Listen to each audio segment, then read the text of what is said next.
I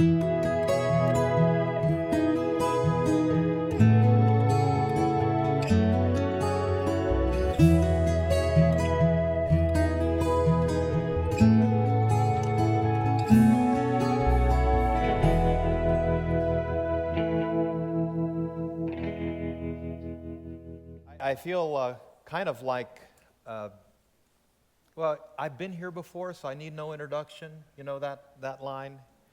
I'm thinking of a story that our good friend Professor Kitchen tells about. Now that he's getting old, he has these little brain moments where things sort of get stuck. And he was giving the introduction to a speaker, and he walked up to introduce them, and he couldn't remember the guy's name. And so he said, "I give you our colleague who needs no introduction." So I feel a bit like that tonight. I need no introduction. But last time I was here, I was focusing more on some of the historical and archaeological aspects of the Exodus narratives, and in particular, what we call the indirect evidence that makes a strong case for the historicity of the Exodus. When at the end question time, and this is what, 2.5, 3 years ago, the question came up about the location of Mount Sinai. I said, well, that's really a topic for another lecture, and so here we are. Now, some of you may remember that I offered a somewhat tantalizing title called, "Where is Mount Sinai and Why It Doesn't Matter?" Now, that may sound disappointing to you, but that will be where we end tonight, on why it doesn't matter. However, the whole lecture really got a little bit out of hand and much broader in topic, because I thought the subject we're dealing with, in particular, as the title suggests, critical review of some popular Exodus theories, in many ways requires not just the work of an archaeologist and a biblical scholar and a historian, but the work of a geologist. Many of the people who we'll be talking about tonight and their particular theories really lack the credentials to be making fantastic theories and proposals that are very popular and very well known, especially in Christian circles, through videos and popular books. We'll be coming back to that a little bit later.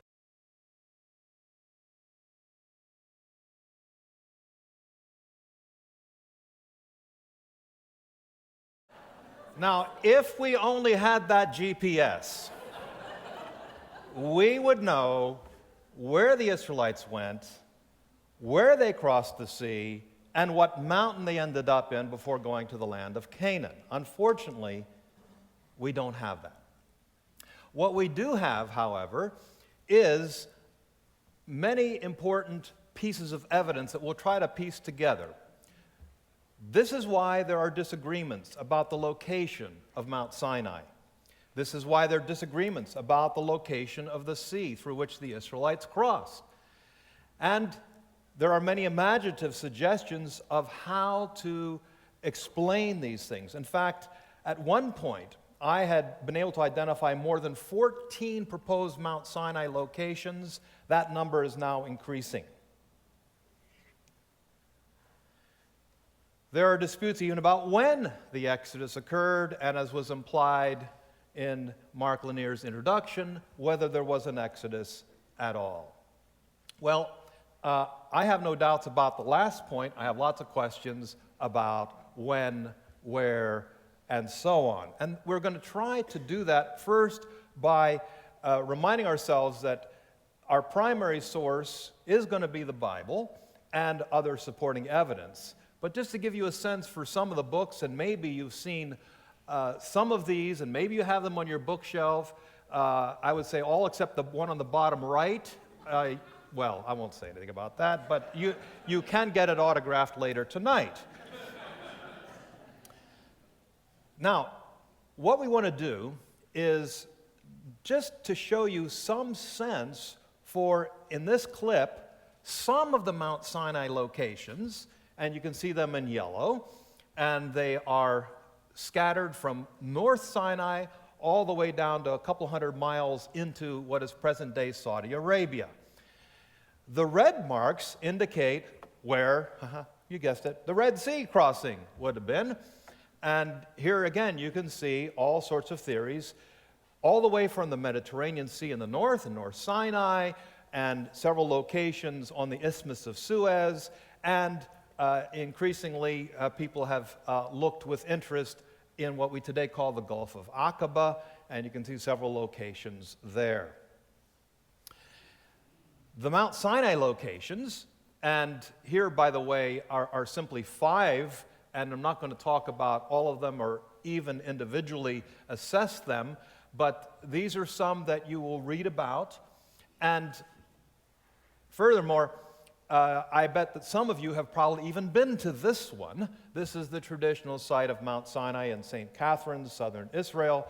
My good friend Rabbi Skolnick, some years ago, we walked early morning, 2 in the morning. I pointed the path, and I said, I'll be back for you in about 5 hours. I'd climbed it already 3-4 times, and he and a couple others went off climbing this mountain. I bet some of you have here. Anybody climbed Gebel Musa? Yep, some of you have. Well, when he got back, he said something very profound. He says, I didn't believe this was Mount Sinai, but now that I've climbed it, it is. He wasn't going to climb another one. In any event, this is what the Google Earth image looks like, and you can imagine, of course, the Israelites encamped in this wonderful Raha Valley, which is over 1 mile long and a half mile wide, and the front end of the mountain on the right is in Arabic known as Gebel Safsafa Mountain, and the back part of the Massif is the peak that the tradition of the monks at St. Catherine's Monastery believe is where Mount Sinai is located, but it's part of a whole massif of granite. Now, it's important for us to realize that there is no archaeological evidence, to my knowledge, and I've been studying this for a long time, to support any one of these locations. That is, some ancient inscription from 3,000 or more years ago saying this is Mount Sinai. By and large, we archaeologists know such things don't usually exist. If you find an inscription identifying the place you're excavating, that's very rare, and often it simply confirms what was known from other sources of information. Now, you may leave disappointed tonight because my analysis of the biblical data is largely this. What the Bible allows us to do is eliminate candidates, but not necessarily with any certainty say, this one is. What the biblical data can do is say, this would be within a range of possibilities. Other are outside of that range of possibilities. So what are the biblical data that we have to work with? Now, the Bible does provide us a journey that begins with the crossing of the sea, and we'll get back to that, in Exodus 15:22, and we can follow the movement of the Israelites both here and in Numbers chapter 33, where there's a very similar itinerary of the travels, although it has some places mentioning particular places where the Israelites camped that aren't mentioned in the book of Exodus, but at least we have this data, and we'll take a look at it in a moment. We also have a reference, such as Exodus 19:1, that gives us an indication of the arrival of the Israelites at this location, Exodus 19:1. We also have very clearly stated in Exodus chapter 12 the departure point, where the Exodus began, and in Egypt that is a place called Ramesses, which is almost universally accepted as the ancient city built by Ramses II. This is something I talked about last time, so we don't want to repeat that tonight. But we know where they started from, and we also have a very important datum that on the edge of the land of Canaan, the Israelites camped and stayed for a period of time at a place called Kadesh Barnea, and we're told that that was an 11-day journey from Mount Horeb or Mount Sinai to Kadesh Barnea. Now, that's an important datum which even some critical scholars take seriously, because 11 is not a number of any symbolic significance like 7 or 12. It's a number that is so odd that it looks authentic. The location of Kadesh Barnea is also fairly well agreed upon, and that would be between two different sites. And you can see on the upper right-hand side the general location of Kadesh Barnea. There's a site called Ein Kudirat, and just to the south of it, only about 6 miles, is another site called Ein Kadis. Ein means spring. This would be a source, a perennial source of water. So you have these two springs 6 miles apart. Ein Kadis. Kadis, you may hear an echo of the word Kadesh. And Kadis is Arabic for holy. Kadash is the ancient Semitic word for holy. And so within that circle somewhere, there is universal agreement that this is where the Bible was talking about. On the other side, on the left side of the map, you can see Ramesses, where the Israelites began their journey according to Exodus 12 and according to Numbers 33. There's complete agreement between Exodus and Numbers on this point. Now, I want you to pay attention to this chart that's laid out here, because it's very significant when we get to trying to understand the possible sea location crossings and the possible location of Mount Sinai. If you look on the left side, you see that the Israelites start at Ramses, and throughout Exodus and also in the Numbers itinerary, it talks about the encampments, that they encamped here, they encamped there, they pitched their tents. This is where they spent. Often we're not told how long they spent there, but we are told that these were a day's journey apart. We'll come back to that in a moment. But the thing I want you to notice here, well, two things. One, look on the left side, and you see that from the starting point to the crossing of the sea, which in the Hebrew text of the Bible is Yam Suf, which means Sea of Reeds. The Greek translation, which appears in most of our English versions, the Greek translation, known as the Septuagint, renders this as Red Sea. Now, that sounds very similar in English. All you do is pull out an E and you got to go from red to reed. It's not that easy in Hebrew. In Hebrew, the word red is Edom, like Edam cheese, if that helps. And the word for reeds is Suf. Again, there's no doubt about that, because Moses' mother placed his basket amongst the reeds. Same word, okay? Not among the reds, the reeds, okay? Now notice, then, we actually have 3 places the Israelites camped between Ramesses and when they reached the sea. Now that should tell you the distance is not that great. However, if you go from the crossing of the sea, beginning in Exodus 15:22, or look at Numbers 33, it's unclear whether they had 8 camping spots or 11. And the reason it's not clear is because after the crossing of the sea, the text is explicit in saying they journeyed a 3-day journey, or for 3 days, into the wilderness of Shur. Now, it's not clear whether that's 3 days and then they start naming places, Mara, etc., or if the 3 includes the first 3 places mentioned. So you could say it's minimally 8 days of travel from the crossing of the sea to the mountain, or 11 days. The next big question is, what's a day's journey? They didn't use kilometers. They didn't use miles. They used day's journey. How is this reckoned? Well, most travel in the ancient Near East, even with donkeys, as you can see in these 2 ancient images, the lower one of which is in Sinai, at Sirabit el-Qadim, a very important place, and certainly one of the candidates for Mount Sinai, the Gebel, the mountain, Sirabit. But you can see this gentleman riding on a donkey, but being led by people on foot.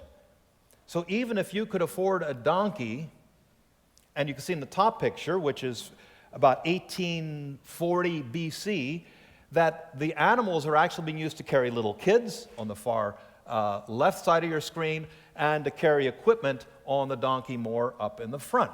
So basically, when you travel, you're walking. Your animals are carrying your your gear, your food, your supplies. So you have to keep in mind that basically a day's journey is how much you can walk in a day, not how fast you can ride your donkey. There's a wonderful statement made of Muhammad Ali, who had to make a very fast trip from a place he was in Sinai or the Negev. I can't remember exactly where it was, but it said that he made a 5-day journey. This is 150, 200 years ago. He made a 5-day journey in one day. What would normally be a 5-day journey, he did it in one day, because it was really rapidly done on camels and charging away. Very different. But even until recent times, travel was thought of as a day's journey. Now, based on what we know from both ancient texts, where we can trace the movement of caravans between point A and point B, places like Mari and nearby cities, we reckon that this would be somewhere around 20 to 22 miles a day is sort of an average of what a day's journey was. And again, some would say because they would travel from first the crack of dawn till sunset, you maybe under good conditions could go as much as 24 miles. Again, the terrain will vary and therefore adjust how much you can travel. You're going uphill, you're not going to travel as far in a day's journey as if you're nice flat ground. So a day's journey can vary, but it's more or less a fixed distance. But conditions can dictate longer periods of time. So 20 miles a day, again, this is based on good anthropological data from modern study of Bedouin as well as ancient texts, and they both seem to agree that about 20 miles is a day's journey. Now, what that then suggests, if we use this average, and it can be plus or minus a mile or two, I don't care. What this suggests is, with 3 encampment sites, the third being at the sea, the distance from Ramesses to the sea where the Israelites cross should be not much more than 60 miles. On the other hand, if we allow for 8 to 11 days' journey from the crossing of the sea to the location of Mount Horeb or Mount Sinai, then we're talking about a distance of 160 to 120 miles. So it's very clear that the distance from the crossing of the sea to the location of the mountain should be 3 times or more the distance of getting to the sea. Now, this is an important point if we use the biblical data, and I believe responsibly. As you will see, some of the locations for Mount Sinai, and a little bit later, would require the Israelites to travel something like 80-some miles a day, which, I believe in God, but I also believe they walked. What we have here is a roughly 60-mile range from Ramesses, figuring on 3 days' journey, and that would give you a range within which you should, if we take this information in a straightforward fashion, where the crossing of the sea should be. On the other hand, from Kadesh Barnea, you can see a circle, and you can see that larger red circle indicating the 220-mile range. Now again, this is as the crow flies, and as we know, the routes were not necessarily as the crow flies. Here are some of the routes that are known from ancient times, how to get in and out of Egypt. And you can see the most northern one. This is where we were excavating, and I'll come back to that a little bit later on. The secondary route, which is well known, especially in the book of Genesis, in the patriarchal narratives, where the way of Shur is the way that the patriarchal families and Hagar travel in and out of Egypt and so on, because they're going up to Beersheba in the southern part of Israel. But just to give you some idea, these are the main known east-west travel routes, and the lowest one of them all is actually better known from Islamic times. It's called the Darb al-Hajj, which is the way that the Egyptians would cross Sinai to go to Arabia for the pilgrimage to Mecca. So it's a more modern route of the last 1,000 or more years. So here again you can see another map, same map, but showing you the known ancient routes. And the yellow lines represent the routes the Israelites would have had to have taken to get to the proposed Red Sea crossings or Mount Sinai locations. And some of them, you might say, are quite literally off the chart. Some, as you could see, are actually within the range we're talking about. But the distance, for instance, that one would have to travel from Ramesses to cross the sea of the Gulf of Aqaba, as some people have proposed, would require the Egyptians to, or the Israelites and the Egyptians who pursued them, to go all the way down to the southern tip of Sinai and cross from the southern tip of Sinai. And I've driven that, by the way, in a car, and it's a very slow drive even in a car, let alone trying to walk. But in any event, some of the problems of travel, when you consider the actual location people are posing, don't really make sense. But we'll come back to that more. So, for instance, here we have one of the locations for Mount Sinai that many people know, Gebel Musa on the left, and on the right side you can see Gebel Alauz, or Jebel Alauz, which is very popular in certain circles. And what we want to do is to look both at the biblical data and the geological data. And I'm going to play a video clip here just in a moment, and it'll give this a wonderful transition for me to step out of the way and my colleague Steve Moshier to come talk to you about the geology. But I just want you to realize that for this very popular location to work, you basically have to stand the biblical itinerary upside down. Because what this means is the location of Mount Sinai, if you cross the Gulf of Aqaba to this Jebel Alauz, is not an 11-day journey. It's not an 8-day journey. It's maybe a 1 or 2-day journey. But to get to the location to cross would require you 8, 10, 11 days, whereas the Bible makes it clear it was 3 days, suggesting a location much closer to Ramesses. So these are the biblical data, and looking on maps and saying what really is feasible and what isn't. So now I'm going to introduce another video clip, and I will get out of the way for my colleague.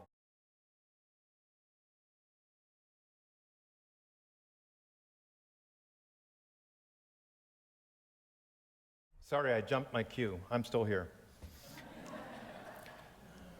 We all remember from Exodus chapter 2 that Moses, when he fled Egypt from the wrath of Pharaoh, went to the land of Midian. There he married a Midianite woman who, of course, the Midianites were the descendants of Abraham through a second marriage, a Keturah, that we can read about in the Bible. But you can see where Midian is located. Midian is the very northern part of what is today Saudi Arabia. And so this is seen as an important reason for the argument that was just made in the previous video clip. In fact, the verse that was quoted there by Robert Cornuck is Galatians 4:24 and 25. I'd like to read this verse. You can read it yourself, but I want you to hear me read it. Now this is an allegory. First lesson in hermeneutics.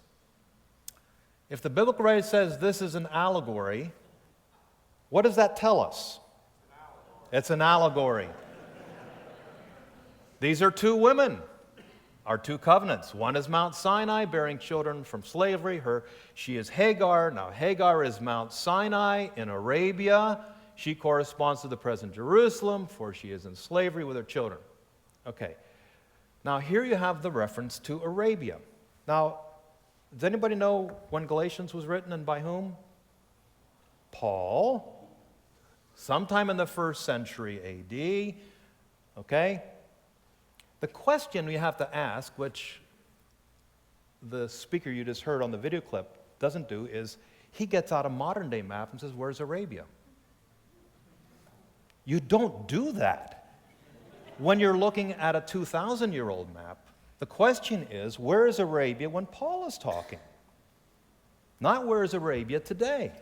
That's the first fundamental flaw. There are a lot of others, but that's an important one to start with. I want to point to another note because I think this is significant and often overlooked. It's in Numbers chapter 10, where the Israelites are about to leave Mount Sinai, and Moses is trying to encourage his brother-in-law, Hobab, saying, hey, you know this area, you know this region better than we do. Come with us, guide us, help us along. You're a desert guy. You know, we grew up in the Nile Valley. We don't really know this terrain that well, and we'll take good care of you. Now, this is happening at Mount Sinai, right? Read the text. But he, Hobab, said to him, I will not go. I will depart. I'm going to leave this area and go to my own land and my own kindred. It's very clear from that statement that Mount Sinai is not located in Midian. Hobab is saying, I'm leaving here, wherever I am, and I'm going to go back to Midian, where my family is. So he's clearly drawing a distinction between where the mountain is and where he and his family live. They're not the same place. Now, one other thing is very interesting, and that is to look at this map. Well, while you're looking at it, let me just point out that as early as the time of Herodotus, in the 5th century BC, Herodotus, a Greek traveler, historian, very wonderful writer about the world that he was living in around Egypt and elsewhere. The Greeks were fascinated by this, and he traveled. And he talks about being in Egypt. That's a whole wonderful book in and of itself. But when he leaves Egypt, this is 450 BC. You want to give me an equivalent? Ezra's time.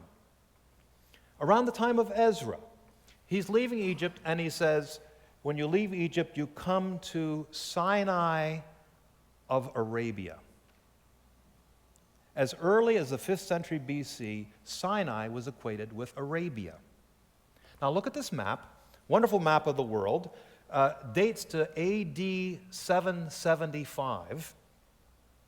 And I'm going to zoom in a little closer. And here, basically what you have, and we've reoriented it to our world.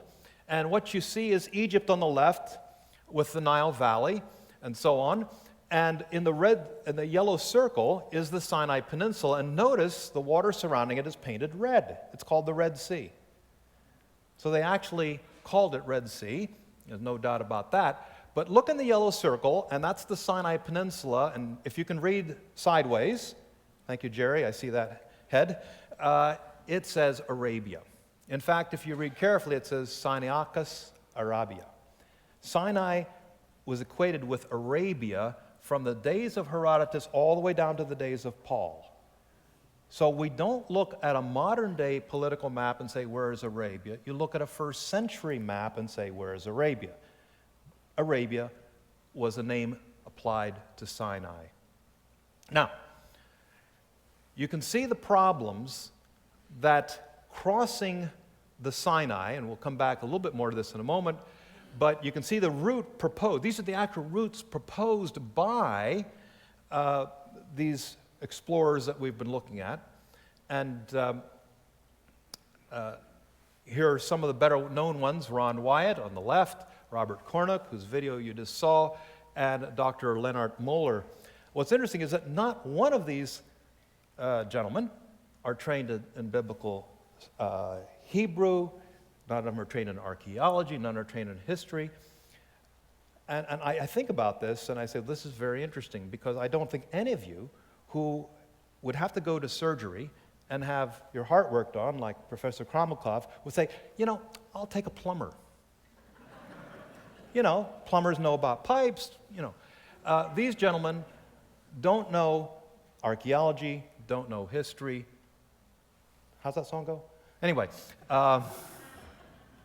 but yet they come and speak in churches, speak in community groups, and make a big splash. But you can see the problems, because according to the line you see going across top of Sinai and down, and that little triangle zigzag, that for them is Exodus 14:2, where Israel makes a shuv, where it makes a turn. After they traveled about 120, 150 miles, they make the shuv that the Bible has them making on the second day after travel in Exodus 14:2. So they claim that they're just taking the Bible literally, following it like a map. And you can see the problems. Now, I'll get out of the way.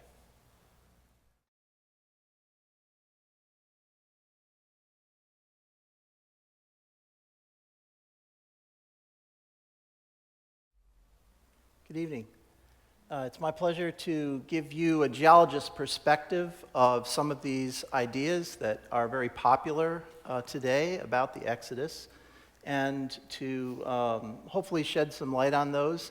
I understand that people are very emotionally attached sometimes to these ideas, and it's not my intention to make anybody mad, but I do feel a responsibility as a geologist, an educator, and a Christian to at least share the expertise that I have and the opportunity I've had to look at this information. I suspect there may be some geologists in the room. This is Houston, after all. I started my career as a geologist working here. It's great to be back. So I'd enjoy interacting with some of you perhaps after the session tonight. What you've seen is a video clip which presents the idea of crossing in the Straits of Tiran at the southern part of the Gulf of Aqaba. And it's a very attractive idea because there is a narrow passageway there.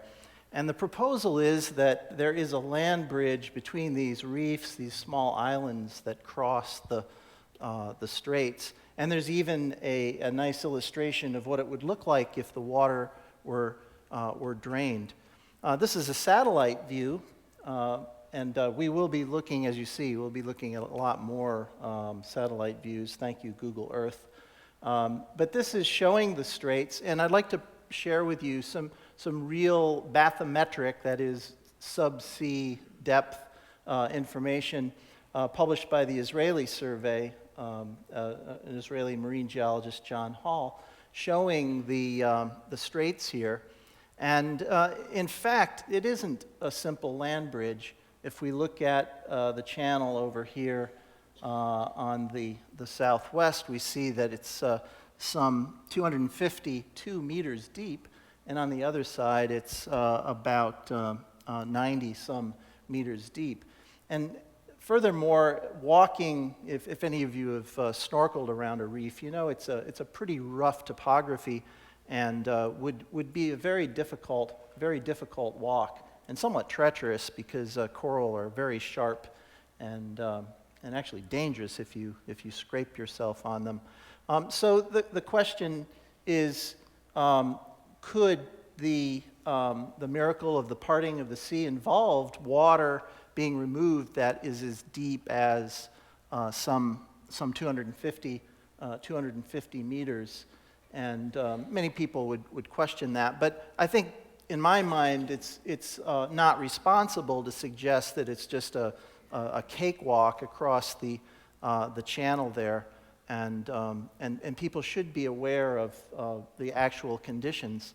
Likewise, up at Nueva, another crossing which is presented mostly by Leonard Moeller and previously by Ron Wyatt, there is a nice little wadi and a delta here at Nueva, and the suggestion is that the Israelites came out here onto this delta, the sea parted, and there was an easy walk, and there's even presented this underwater land bridge here.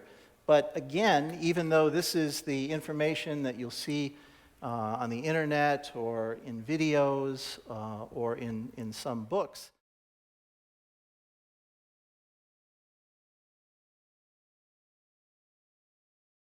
so this is fantastic. Evidence of the chariot wheels on the seafloor, and some very compelling pictures, not just of objects that look like wheels, but objects that are coated in gold, and also coral formations that simulate wheels that have been turned on end on their axles, as if the chariots were just turned over on their side, and then corals would encrust them.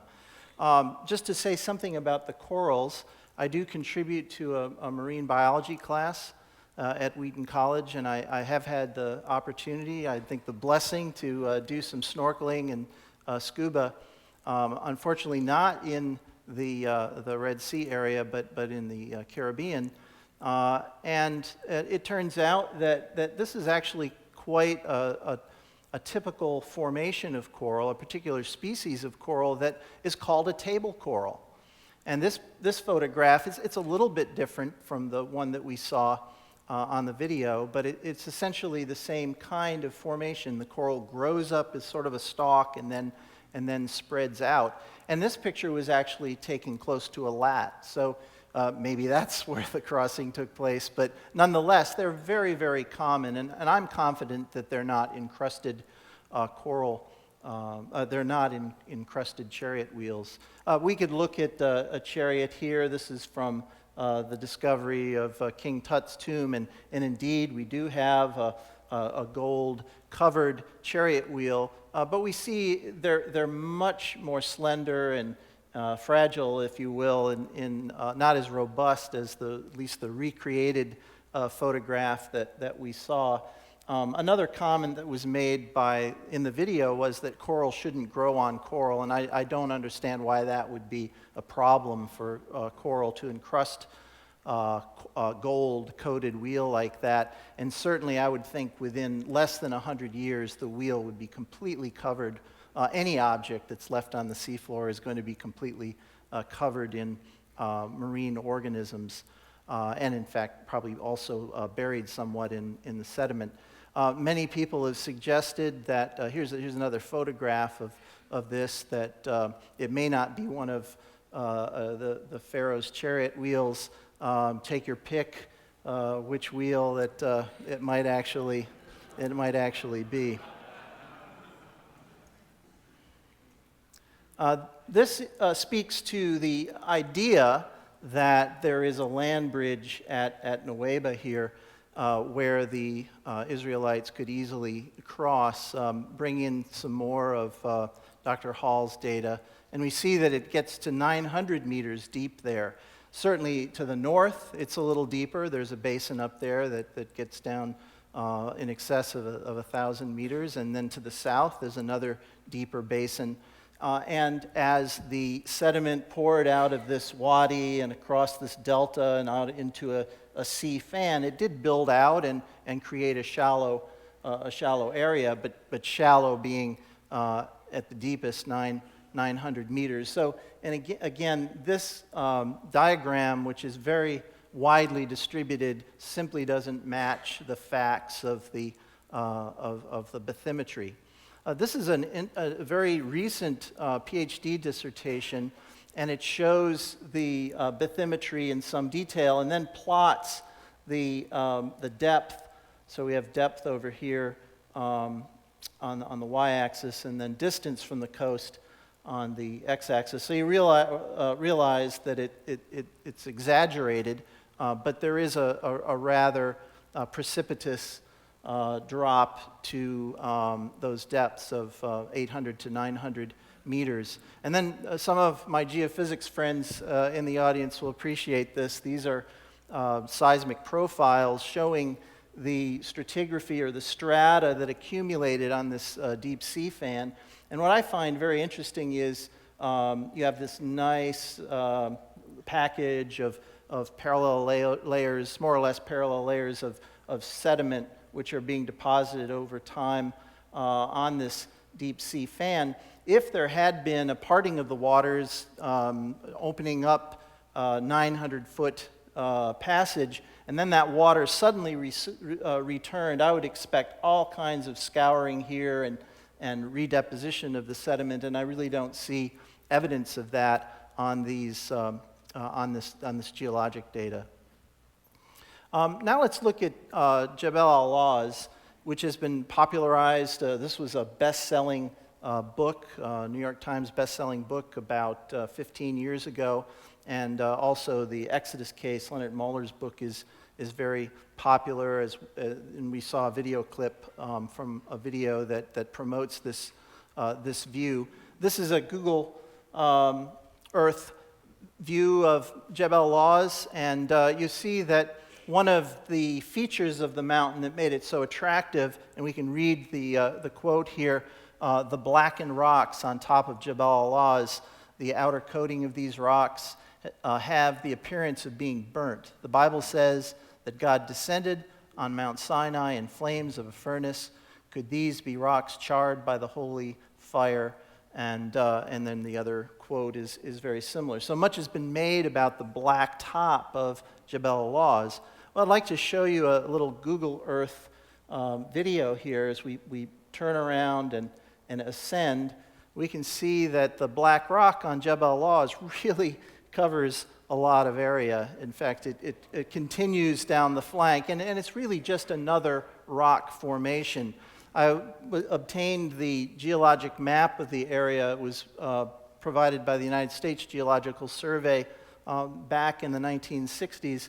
And what we see is that the light-colored granite it's referred to as a pluton or a batholith, and it's intruded in the subsurface when the rocks were much lower beneath the surface. It intruded the greenstone and the slate, which is the black rock, which is thought to be the burned rock from the fire on the mountain. And so this is referred to as a roof pendant when we look at it from space. Here we can see the greenstone is actually older than the lighter colored granite. And this is a very instructive because we can see all of the fractures in the rock. They've been deformed as the Sinai and Arabia and Egypt have been rifted along the Red Sea Rift area. We see lots of fracturing, but we can also see how the granite, when it intruded the greenstone, you can see the veins of the granite that intrude into the greenstone. So if this was a fire-produced late kind of phenomena, you'd expect all those veins to be charred as well. Now, some of the granite does have a black coating, and much has been made at this. I suspect this is granite that's a little further down on the flanks of the very peak of the mountain, and you can see that in this case, the author here has broken a piece of this granite, which is black, but on the inside it's white. Well, this is really a very common phenomena called desert varnish. I took these photographs at Maktesh Ramon in Israel. I also have photographs of these from Nevada, where there's a process of weathering. Microbes and weathering on the surface of the rock will turn it black. So I doubt that this is a phenomena that we could relate to Moses' experience at the mountain.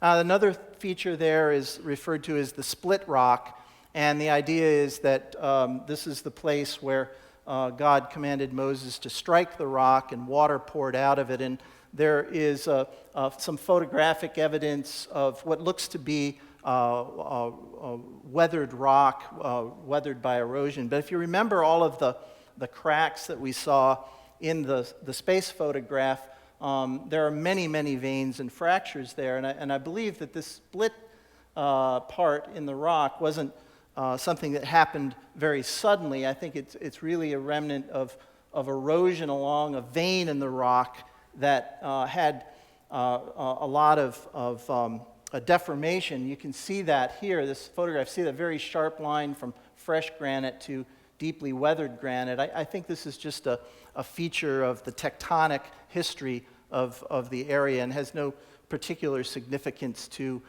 some kind of spring. This is another Google Earth picture showing that. Apparently there are archaeological features there. There are paintings which are thought to represent the calf, the golden calf that was built. There are foundations. There are column bases that are thought to add up to the number of tribes. And archaeological reports that we've been able to find suggest that these do not date to the Bronze Age.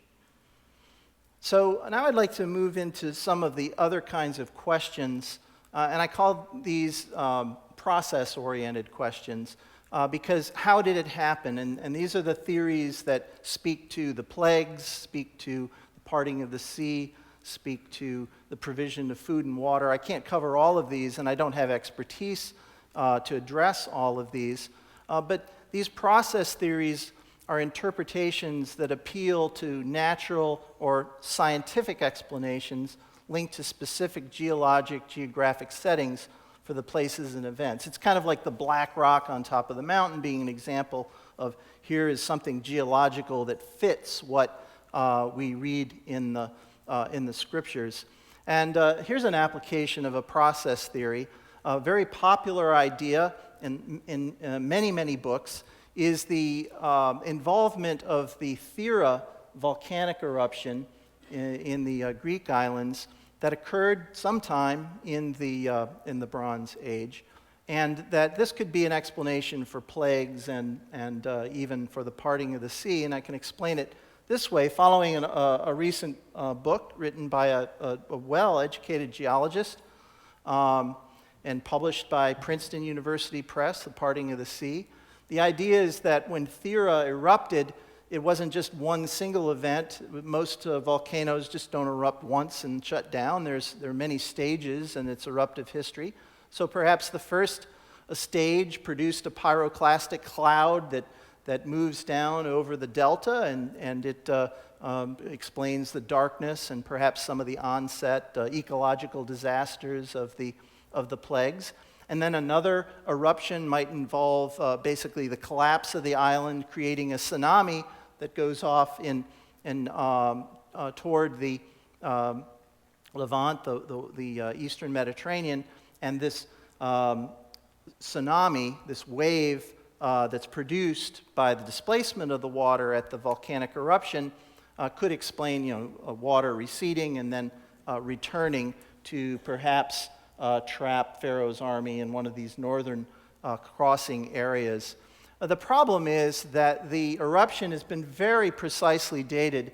There was a study that took a twig of an olive tree, a branch of an olive tree that was buried in the volcanic ash, and they were able to date with radiocarbon 4 of the rings of that tree, and were able to very precisely put the date. It's somewhere between 1627 to 1600 BC, but this is hundreds of years before two of the popularly accepted Exodus dates based on scholarship, and perhaps most of the scholars in this room would prefer to go with the late Exodus date. So to involve the Santorini eruption in the Exodus as an explanation is probably a bit of a stretch.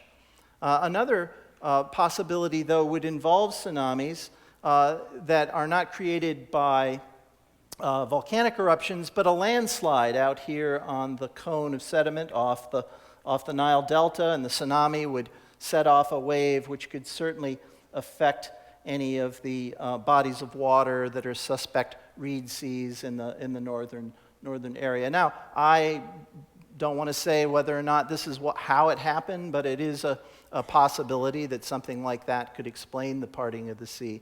Now, there are some authors, like this television journalist, Simka Djekovici. You may be familiar with the very popular television program that was backed with James Cameron's money, Exodus Decoded. And this is an example of someone who's explaining every single thing in the Exodus, even from just a few phenomena, and he proposes simultaneous volcanic eruptions, gas, poisonous gas, seeping up through the ground, earthquakes, submarine landslides, tsunamis, and he sets these all at a date that doesn't really even agree with the accepted dates for the Exodus, the accepted pharaohs that are proposed for the Exodus, and certainly it is inconsistent with the Santorini Thera eruption, which he uses. There are some interesting ideas for the parting of the sea, and one idea involves wind, because it says in the scripture that God used a wind to part the sea. And here's an experiment that was shown on a National Geographic documentary some years ago by physicist Colin Humphrey, and let's play that.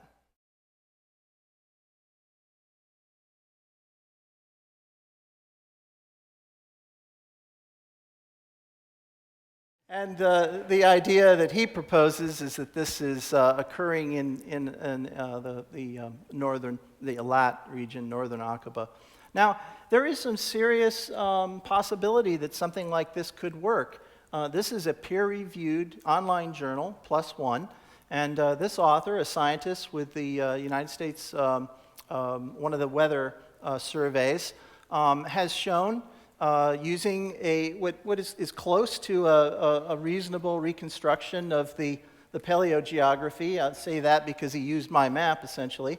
And he adds a few things, but he shows that a wind of, what does he have, 63 miles per hour could actually blow water aside for a while and allow some dry ground to exist. But the question is, can you even walk in winds of 63 miles per hour? You know, a hurricane force 1 is 74 miles per hour. Some people question whether you can even do it at under 40 miles per hour, and you know in Houston what it's like when you have winds like that.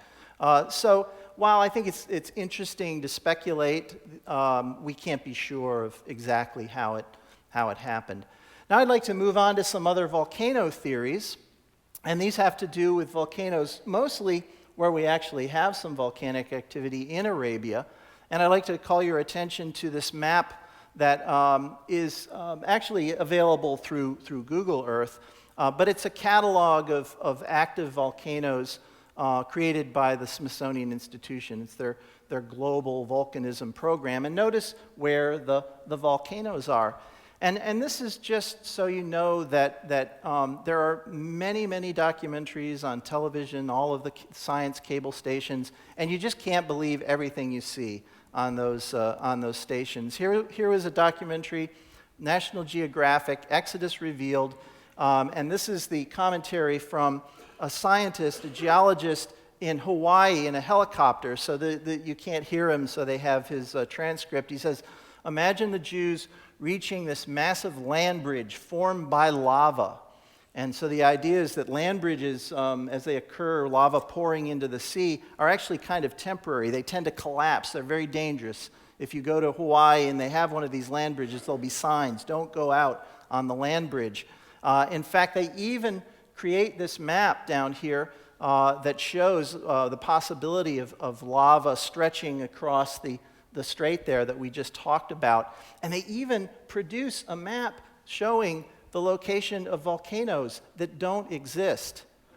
So it is a bit scary when you can't trust National Geographic. Now, here's another compelling volcano theory. This is from Colin Humphrey. He, of course, had this idea of coming across the area south of Eilat in the Gulf of Aqaba, and his candidate is Ala al-Badr. And this indeed is a volcano of known, a fairly recent activity. And his idea is that this eruption of this mountain was the source of the pillar of cloud and the pillar of fire. And he said, if you draw a straight line between here and P-Ramesses, it's just a perfect straight shot, and would guide them as they went. There was an eruption in about 640 AD. It may have been from this mountain or a similar. You can see the cone over here, and local Bedouins reported that there was some damage and there were some fatalities. However, there is no documented eruption from the time of the Exodus. Now, as you'll see, these areas that are beyond our circle here are questionable, but certainly still interesting. And what we'd like to do is to now give you an idea of why we think that it's necessary to stay within these with these circles. And I'm going to turn it back to James.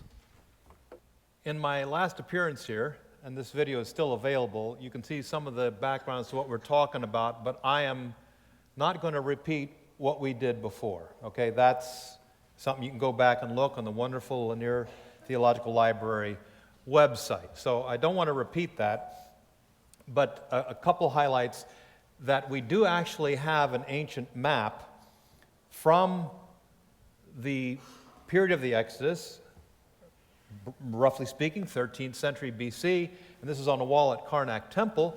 And why this is significant is because it actually shows us the line of forts that defended the main entry to Egypt, and why we think this is significant, and this is developed in detail in my previous lecture, so I won't go into all the details, but the point that one of the forts named on this sequence is called Migdol, and that, of course, is the name of a place the Israelites passed by or camped near in Exodus 14:2, and we're also told it was beside the sea. I'm going to speed up just a little bit so we can all get to refreshments, which is why we are here. This is the result of Steve's work, years of work, on reconstructing the paleo environment. What was the area on the eastern frontier of Egypt and North Sinai like when the Israel exodus would have taken place? The map you see here actually is an improved, updated version of what I would have shown you some years ago. But let me just take you now to taking the data, the geological data, the archaeological data of the forts, and showing you that the road out of Egypt that the Israelites originally avoided, Exodus 13:17, was lined with forts. And you can actually see, and I had the privilege of discovering the fort at Tel El Borg. But when we combine this, we learn that the location of Migdol, as you can see on the right-hand side of the screen, that fort may well be the one that's mentioned in Exodus 14:2. It's a real fort. The Hebrew word Migdol means fort or tower. And here you have this fort by a sea. In fact, it's by two bodies of water. You can take your pick. We've got two of them. Rabbi Skolnick thinks it's what we call the ancient lagoon, at least he used to. Some of us think it's the green body of water to the south. But again, go back and look at that video if you want. Now, one of the things that our work has shown us, now that we know where there were bodies of water 3,500 years ago, and where we know there were forts, we now know something else we didn't know before. It made sense, but now we have the information, we have the data. That brown line you see isn't just an imaginary line in the sand. It's actually a road. The Egyptians called it a road. And we have actually found, we're in the process of getting this ready for publication, we actually have a section of mud brick road. You cannot drive chariots across sand for hundreds of miles. They have very skinny wheels. Just find some desert around here and try to ride your bike. It doesn't work well. They actually had to have roads. And what you're looking at here is a section of road that's been cut off and the rest of it's worn and deflated and gone. But this road is probably half the width of the chapel here, the chapel. So there were actual roads. And the Israelites, to be pursued by chariots, would have had to be near these roads and near these forts where chariots were kept. And by the way, we found very good evidence of chariotry in the forts we excavated. I proposed before, and we'll come back again to the video, and we've suggested that the Balach Lakes here on eastern frontier is within that range that the Bible would allow, the 3 days of journey and about 60 miles, because there's actually a turning back, a shuv, a change of direction. And we also have the reference to the plagues, especially the locusts.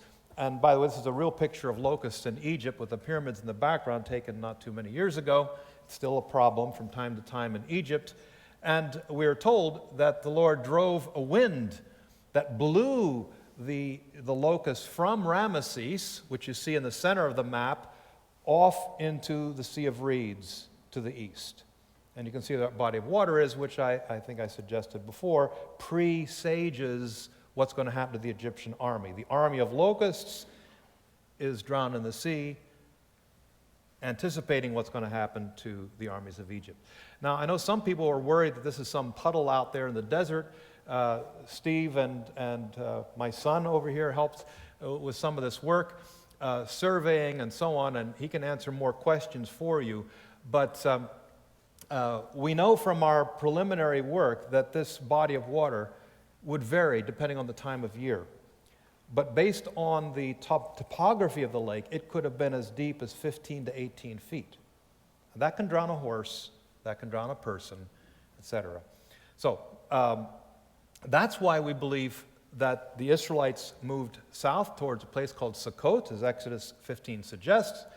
Moving to the edge of the wilderness, they're told to shuv, to make a turn, which they do, Exodus 14:2, and move up into this region.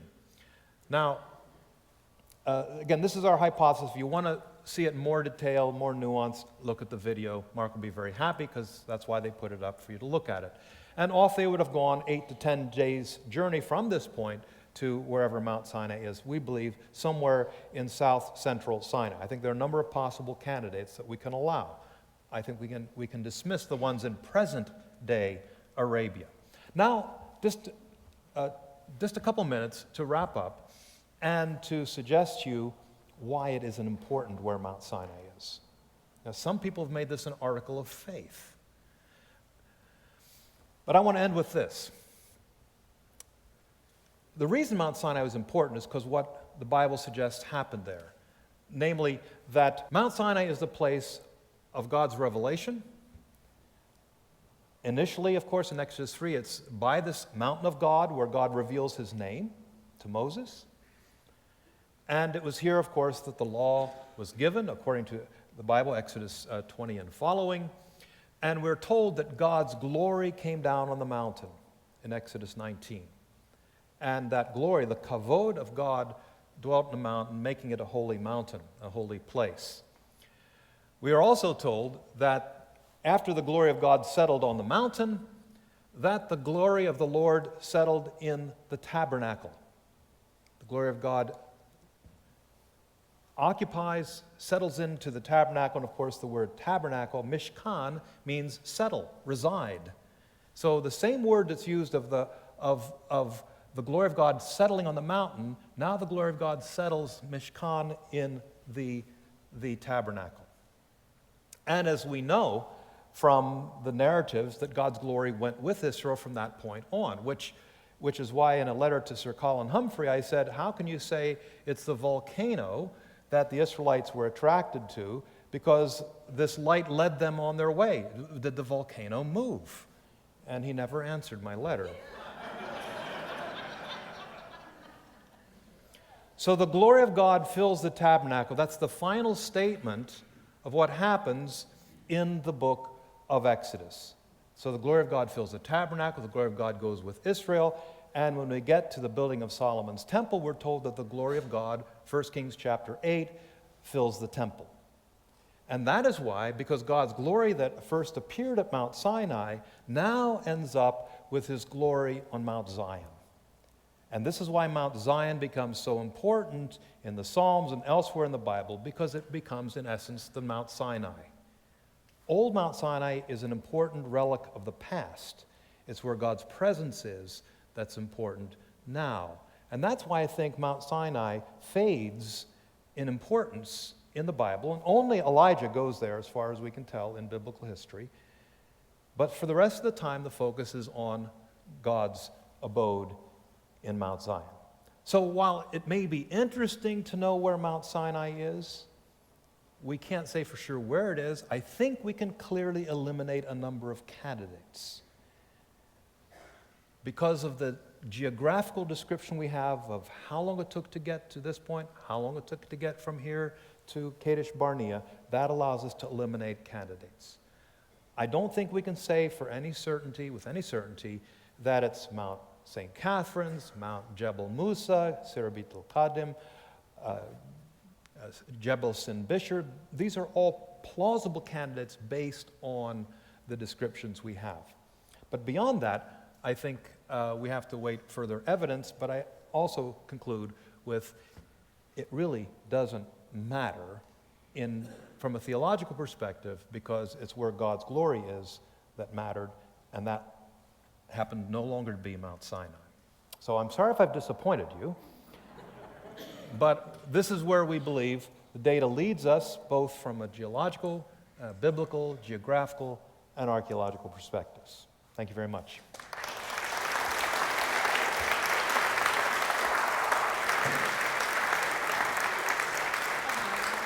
If you've got questions for either of these gentlemen, be writing them down, be passing them forward. We'll do questions for about 10 minutes, then we'll recess to refreshments. I will also tell you that there is an interesting bit of evidence being developed that will soon be published by Professor Kromikov down here that may have some relevance on this issue with some findings that he discussed with us today and yesterday, including some ancient inscriptions. So you may enjoy visiting with him. We may have to have him and Jim and crew back in a year or so after your book comes out and hear some more. Do you think it is necessary to look to process theories to explain the plagues, the crossing, etc.? It's difficult for me to evaluate these various claims. I think that some of them are fascinating, interesting. Clearly, they are a combination of geological, meteorological, and ecological catastrophes. Sometimes they do happen simultaneously. So I think they're interesting, but I think ultimately they don't always fit all of the biblical data. And sometimes a miracle is a miracle. So it just may be that we can't explain some of the things that happened. Is a 20-mile average for a day's journey applicable to any size group, small, large, or enormous? Yes, the question is, and by the way, you'll notice the idea of a day's journey, it's like a marathon. I heard a friend speak, a rather humorous talk about how he ran the marathon, and he was so enthusiastic. He was running, and he had this horrible thought as he crossed the 10-mile line and saw the time, and he said, the Kenyans just finished. Because he knew that he still had another 14 miles to go or whatever it was. But a marathon is 26 miles. It doesn't tell you how long it takes you to get there. And a day's journey is a certain distance. You may have to go a little bit longer to get there, but that's how they measure distance. Or you could say a mile. I can't walk as fast as I used to, but a mile is still a mile. So that's the factor, not how long. There is a side note to this question that I think, Jim, might be interesting for people to hear your perspective on this. The gentleman or lady says, I ask this in light of the millions who left Egypt in the Exodus. Oh, boy. I think you might enjoy explaining Buy my a little green bit. book. Yeah. Yes, well, this is a question we often get, and that's why it's addressed in my green book. Do you have my green book and the yellow book over there? Yes. Okay. Yes. All right. So you have both the green book and the yellow book. The green book deals with this because it is an important thing. In Exodus 12, where it talks about 600,000 men, the Hebrew shesh ma'ot elef, 600,000 men. The question is not, is there 600,000 men, but what does 600 elef mean? And the word elef can have 3 or maybe even 4 plausible Hebrew translations. The problem is our English Bibles translate this as 600,000, but it could be just as easily rendered 600 clans. Jesse, the father of David, tells David, okay, when you go, this is Gideon, Gideon refers to his Eleph is the weakest in Israel. My clan is the weakest in Israel. It's a subdivision of a tribe. David goes to visit the commander of his brother's Eleph, in Hebrew, unit. It's a military unit. And so there are different ways of translating Eleph. The problem is all the English versions that you read translate as 600,000 men, and therefore, by the way, making it larger than the U.S. Army, the Egyptian army, the Israeli army leaving Egypt. The Egyptian army at that time, from the 18th dynasty down to the Ramesside period, would have been between 25 and 30,000. So if Israel had 600,000 men, they didn't need Moses, they didn't need God, they could leave any time they wanted to leave. Okay. Isn't it distrust in God's mighty power if we try to explain the miraculous work of God with possible natural phenomena? Steve answered it one way a minute ago. Let me answer it a different way. And I would say that the problem with that question is it presupposes a non-biblical worldview. A biblical worldview, there is no distinction between natural and supernatural. And this is the problem. If you believe that God is the creator who controls and sustains, then all phenomena in nature are not natural. They're part of God's created order. And so I think it's a mistake to try to say this is natural, this is supernatural. When the sun rises in the morning, often I'm standing washing dishes in the kitchen, and I say, praise God, you've done it again. I don't see it as just a phenomenon of astronomy. And so I think the problem with that question is it reflects the worldview that creates this dichotomy between natural and supernatural. So I don't think it's wrong to look for natural. What I think is wrong is when the natural becomes the way to explain everything, as if somehow, if we explain it naturally, that leaves God out. And for my theistic worldview, I would say God is intimately connected with everything that goes on. Okay. I have heard about the Ipuwer papyrus that has an account like the biblical plagues. What can you tell me about it? It's a stretch to say that papyrus Ipuwer, I do discuss it and quote from it in my yellow book, so feel free to buy that. But papyrus Ipuwer does refer to the calamities that happened in Egypt during the period when Egypt did not have a ruling king that controlled the land. And when the king is in control, of course, everything is in order. When the king is not in control, the land falls apart, the Nile doesn't flow properly, the sun doesn't shine, etc., etc.